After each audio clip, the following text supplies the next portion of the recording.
Conoceremos más a la joven detrás del video que se viralizó este fin de semana en cuestión de minutos. Todos saben que Evelina Vera Colmán tiene 17 años y vive en Horqueta, departamento de Concepción.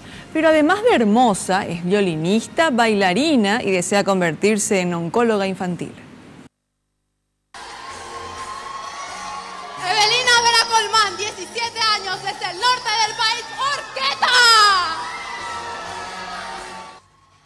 De esta forma, Evelina ingresó en millones de celulares y computadoras durante el fin de semana. Su enérgica presentación en el certamen de belleza Miss Teen Paraguay de octubre pasado cautivó a todos y los memes se hicieron esperar. Y fue un momento de euforia en donde yo cuando subí al escenario y vi a tanta gente y grité el nombre de mi ciudad y jamás pensé que el video se iba a volver viral.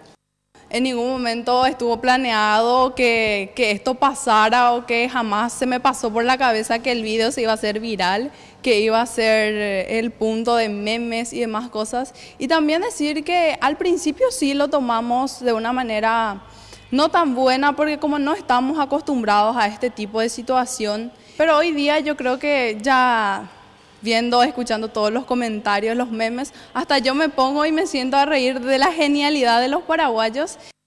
Con mucha gracia y soltura, esta joven de 17 años cuenta que no solo se dedica al modelaje, sino también es violinista, bailarina y sueña con estudiar medicina para ayudar a los niños con cáncer. Yo soy violinista, formo parte del grupo Sonidos de la Tierra, que se conoce a nivel nacional. También formo parte de un grupo de ballet, soy bailarina de danza folclórica. Estoy pensando en estudiar medicina, me gusta mucho esa carrera. Trato de especializarme, si Dios y la Virgen me permite, en oncología pediátrica. Amo mi ciudad, amo a mi país, amo a mi cultura. Y bueno, ya que se conoció a mi ciudad, yo les invito a que puedan visitarlo. La Miss Teen Horqueta se está ganando el corazón de la gente. En las redes sociales abundan los comentarios positivos y elogios y felicitaciones, como por ejemplo Ana Antunes escribió: "Qué emoción ver a jóvenes con entusiasmo por la vida y con amor a Paraguay". Marta Ortega también le escribió: "Se expresa bastante bien".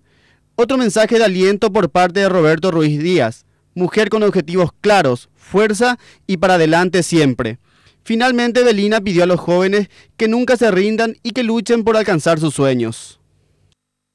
No dejemos que las personas nos pongan límites o absorbamos todo lo negativo, no, seamos auténticos, seamos espontáneos, seamos nosotros mismos. Y por último te digo, hagamos lío, pero organicemos nuestro lío, chicos.